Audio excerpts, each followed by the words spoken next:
ओम शांति। आज प्यारे बाप दादा के अनमोल मधुर महावाक्य हैं 4/4/2026। आज की मुरली के सार में बाबा ने बहुत विशेष गुण की धारणा करने के लिए कहा कि जैसे बाप रमणीक हैं ऐसे बच्चों को भी बाप समान रमणीक होना चाहिए। और बाबा ने रमणीकता का आधार बताया कि जो सदैव खुश रहते हैं, जिनमें देवी गुण हैं, वह सदा रमणीक रहते हैं।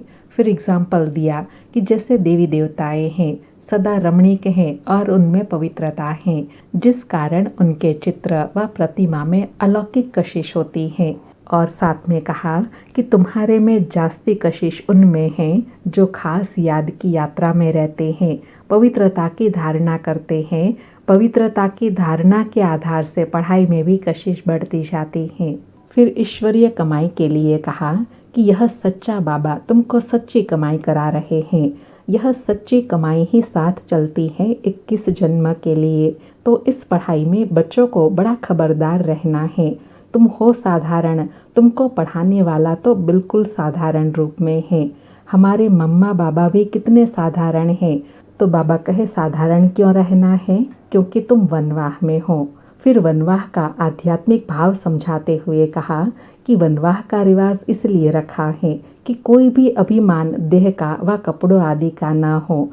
और अंडरलाइन कराते कहा कि तुम वनवाह में ऐसे साधारण रहते हुए कोई को भी इतना ऊंचा ज्ञान दो, इतना नशा चढ़ा हुआ हो तो उससे तीर लग जाएगा। बाबा कहे भल बर्तन मांजते रहो व कपड़ा सफाई करते रहो, तुम्हारे सामने कोई आए तो जट उनको अल्फ की याद दिलाओ। तुमको वह नशा चढ़ा हुआ हो और सादे कपड़ों में बैठ किसी को नॉलेज देंगे तो वह भी वंडर खाएंगे, इनमें कितना ऊंचा ज्ञान है। जैसे ब्रह्मा बाबा अपना मिसाल बताते हैं। समझो हम बच्चों के साथ कोई खेल कर रहा हूँ, कोई जिज्ञासु आ जाते हैं तो जट उनको बाप का परिचय देता हूँ। योग की ताकत व योग बल के कारण वह भी वहाँ ही खड़ा हो जाएगा तो वंडर खाएगा कि यह तो इतना साधारण है और इनमें इतनी ताकत है। ऐसा रूहानी आकर्षण देखकर स्तब्ध हो जाएगा। बाबा कहे मुझसे कोई भी बात निकलेंगी नहीं। जैसे तुम वाणी से परे हो वैसे वह भी वाणी से परे हो जाएंगे। सुनते हैं बाबा के मधुर महावाक्य। आज बाबा कहे मीठे बच्चे, अल्फ और बे को याद करो तो रमणीक बन जाएंगे। बाप भी रमणीक है तो उनके बच्चे भी रमणीक होने चाहिए। अर्थात बाबा कहे याद का भावार्थ यह नहीं है कि धीर गंभीर हो जाना है, साथ में रमणीकता का भी बैलेंस हो, क्योंकि बाप रमणीक है। आज मुरली से प्रश्न है, देवताओं के चित्रों की कशिश सभी को क्यों होती है, उसमें कौन सा विशेष गुण है? उत्तर में बाबा कहे देवताएं बहुत रमणीक और पवित्र हैं। रमणीकता के कारण उनके चित्रों की भी कशिश होती है। देवताओं में पवित्रता का विशेष गुण है, जिस गुण के कारण ही अपवित्र मनुष्य झुकते रहते हैं। रमणीक वही बनते जिनमें सर्व देवी गुण है, जो सदा खुश रहते हैं। ओम शांति। आत्माएं और परमात्मा का मेला कितना वंडरफुल है। ऐसे बेहद के बाप के तुम सब बच्चे हो तो बच्चे भी कितने रमणीक होने चाहिए। आज बाबा विशेष 3 बातों पर अंडरलाइन करा रहे हैं। रमणीक भी बनना है, पवित्रता की धारणा भी करनी है और याद में भी रहना है। बाबा कहे देवताएं भी रमणीक है ना, परंतु राजधानी है बहुत बड़ी, सब एक रस रमणीक हो नहीं सकते। बाबा कहे फिर भी कोई कोई बच्चे बहुत रमणीक है जरूर। रमणीक कौन होते हैं? जो सदैव खुशी में रहते हैं, जिनमें देवी गुण है। यह राधे कृष्ण आदि रमणीक है ना, उन्हों में बहुत बहुत कशिश है, अर्थात रूहानी आकर्षण है। कौन सी कशिश है? बाबा कहे उनमें कौन सी कशिश है? पवित्रता की, क्योंकि उन्हों की आत्मा भी पवित्र है तो शरीर भी पवित्र है। तो पवित्र आत्माएं अपवित्र को कशिश करती हैं, उन्हों के चरणों में गिरती हैं। बाबा ने 2 बातें बताई, रमणीकता अट्रैक्ट करती है और पवित्रता अपवित्र आत्मा को झुका देती है। बाबा कहे कितनी उनमें ताकत है। बल सन्यासी है परंतु वह देवताओं के आगे जरूर झुकते हैं। भल कोई कोई बहुत घमंडी होते हैं, फिर भी देवताओं के आगे अथवा शिव के आगे झुकेंगे जरूर। देवियों के चित्रों के आगे भी झुकते हैं, क्योंकि बाप भी रमणीक हैं, तो बाप के बनाए हुए देवी देवताएं भी रमणीक हैं। उनमें कशिश है पवित्रता की, वह कशिश उन्हों की अब तक भी चल रही है। बाबा कहे देवी गुण और पवित्रता की कशिश आज तक लास्ट जन्म में भी देवी देवताओं के चित्र में वो झलकती है। बाबा कहे तो जितनी इनमें अर्थात देवी देवताओं में कशिश है, उतनी तुम्हारे में भी कशिश होनी चाहिए। जो समझते हैं हम यह लक्ष्मी नारायण बनेंगे, तुम्हारी इस समय कशिश फिर अविनाशी हो जाती है। सबकी नहीं होती, नंबरवार तो है ना। अर्थात बाबा कहे जो अभी तुम धारणा करेंगे वो धारणा तुम्हारी अविनाशी हो जाएंगी।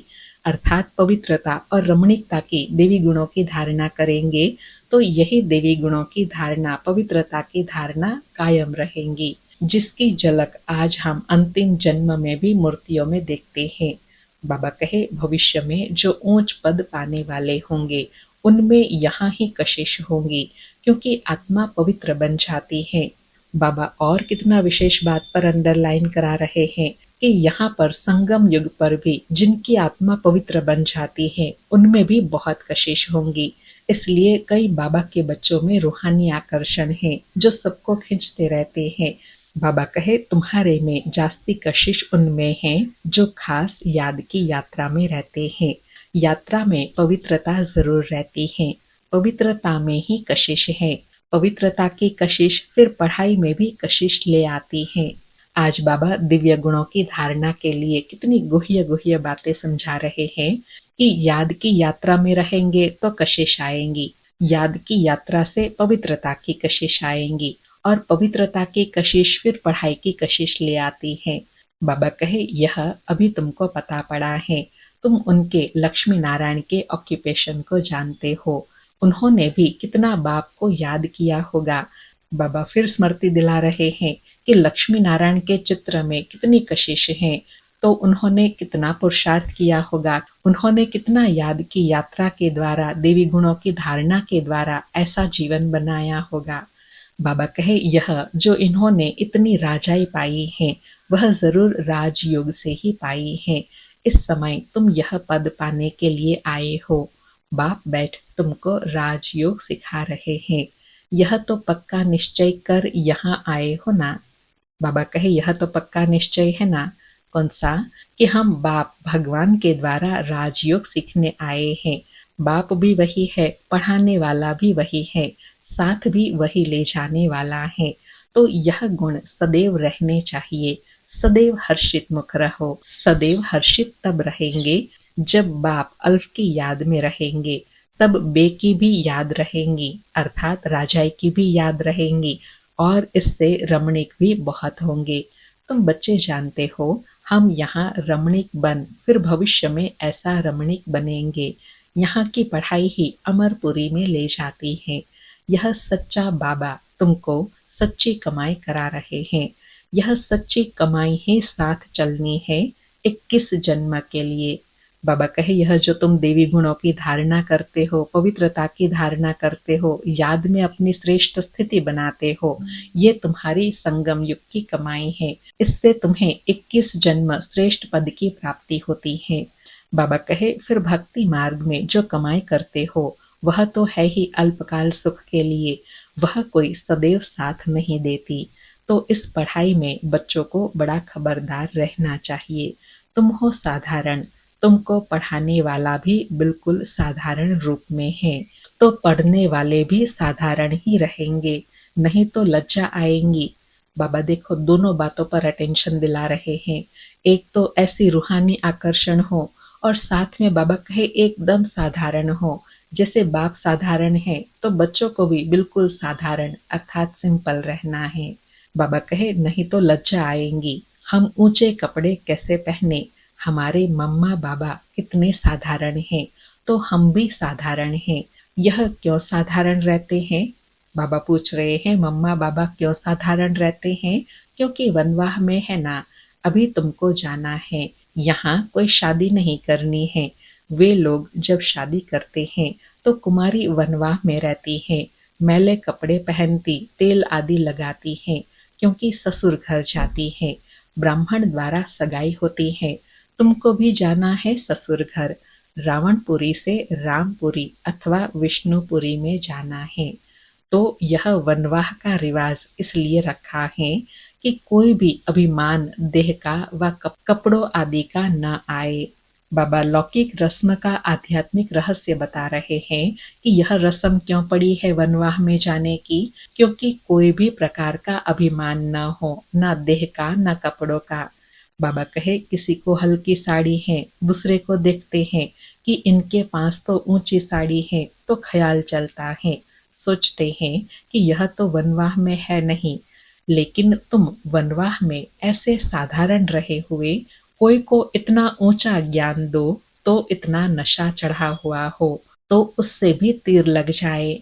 बाबा आज बड़ी सूक्ष्म सूक्ष्म बातों पर अटेंशन दिला रहे हैं कि जब तुम ऐसी वनवाह वाली स्थिति में रहकर ऊंचे ते ऊंचा ज्ञान किसी को देंगे और साथ में अंदर रूहानी नशा चढ़ा हुआ हो, तब ज्ञान का तीर लगेगा। बाबा कहे भल बर्तन मांजते रहो व कपड़े साफ करते रहो, तुम्हारे सामने कोई आए तो तुम झट उनको अल्फ की याद दिलाओ, अर्थात शिव बाबा की याद दिलाओ।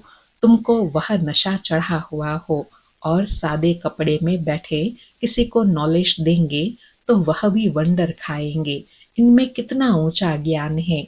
बाबा कहे ऐसी श्रेष्ठ स्थिति में साधारण रहकर ज्ञान देंगे तो सामने वाले भी वंडर खाएंगे, ज्ञान सुनाने का असर भी उन पर पड़ेगा। बाबा कहे यह ज्ञान तो गीता का है और भगवान का दिया हुआ है। राजयोग तो गीता का ज्ञान ही है, तो ऐसा नशा चढ़ता है। बाबा पूछ रहे हैं समझाते हुए, साधारण रहते हुए ऐसा नशा चढ़ा हुआ रहता है। बाबा कहे जैसे बाप अपना मिसाल बताते हैं, समझो हम बच्चों के साथ कोई खेल कर रहा हूँ, कोई जिज्ञासु सामने आ जाते हैं तो जट उनको बाप का परिचय देता हूँ। योग की ताकत, योग बल होने के कारण वह भी वहां ही खड़ा हो जाएगा, तो वंडर खाएगा कि इतना साधारण, इसमें इतनी ताकत, फिर वह कुछ भी बोल नहीं सकेगा। बाबा कहे ऐसे ज्ञान का प्रभाव होता है। बाबा कहे मुख से कुछ भी बात निकलेंगी नहीं, जैसे तुम वाणी से परे हो वैसे वह भी वाणी से परे हो जाएंगे। यह नशा अंदर में होना चाहिए। बाबा और कितनी श्रेष्ठ स्थिति की बात बता रहे हैं कि जब ऐसी श्रेष्ठ स्थिति में तुम दूसरों को समझाएंगे तो वो भी निशब्द बन जाएंगे, अर्थात वाणी से परे स्थिति का अनुभव करेंगे।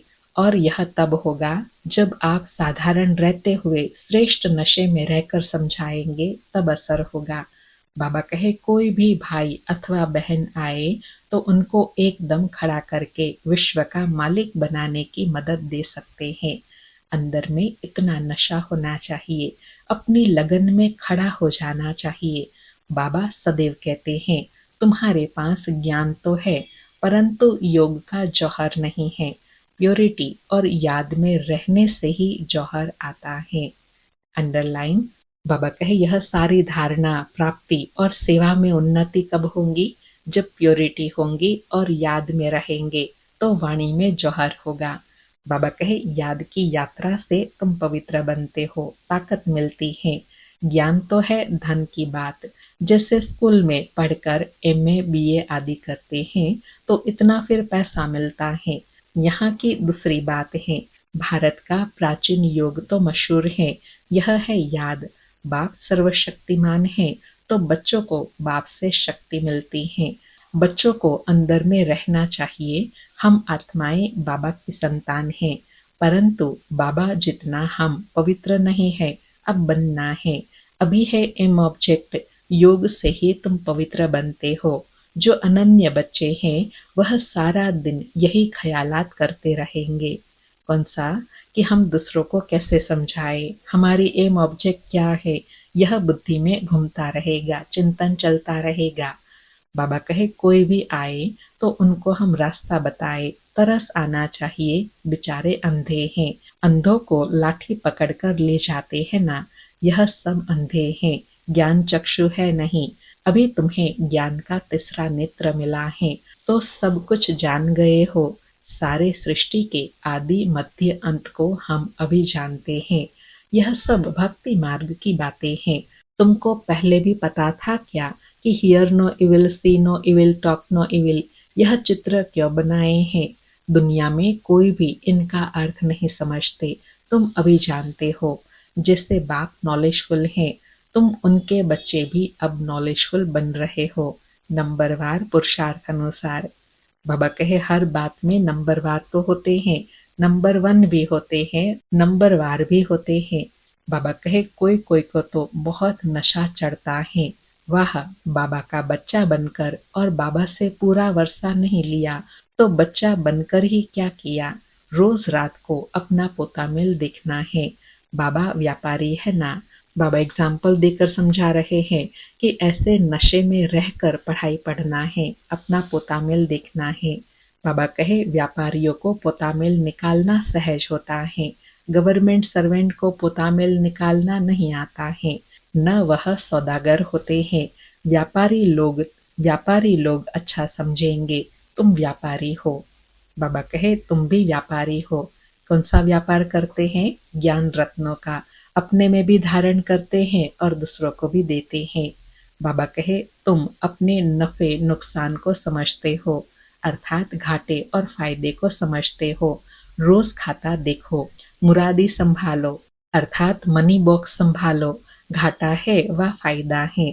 सौदागर है ना, गायन है ना, बाबा सौदागर रत्नागर है।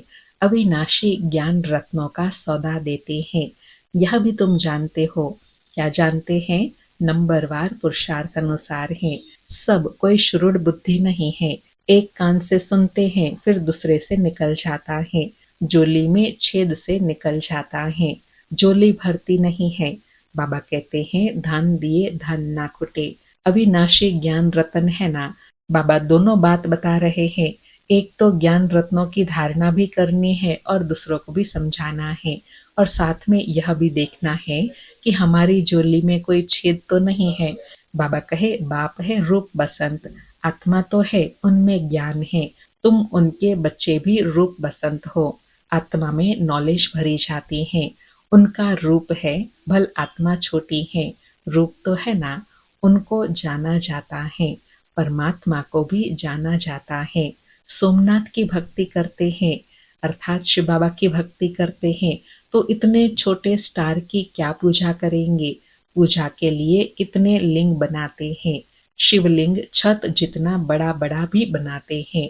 यूं तो है छोटा, परंतु मर्तबा तो ऊंचा है ना। अर्थात बाबा कहे रूप भले छोटा ज्योति बिंदु है, लेकिन मर्तबा अर्थात कार्य तो बहुत ऊंचा आकर करते हैं ना, इसलिए उनकी प्रतिमा इतनी विशाल बनाते हैं। बाबा कहे बाप ने कल्प पहले भी कहा था कि इन जप तप आदि से कोई प्राप्ति नहीं होती है। यह सब करते नीचे ही गिरते जाते हैं, सीढ़ी नीचे ही उतरते हैं। तुम्हारी तो अब चढ़ती कला है। तुम ब्राह्मण पहले नंबर के जिन्न हो। अर्थात बाबा ने बच्चों को काम दिया है। कौन सा? याद में रहने का।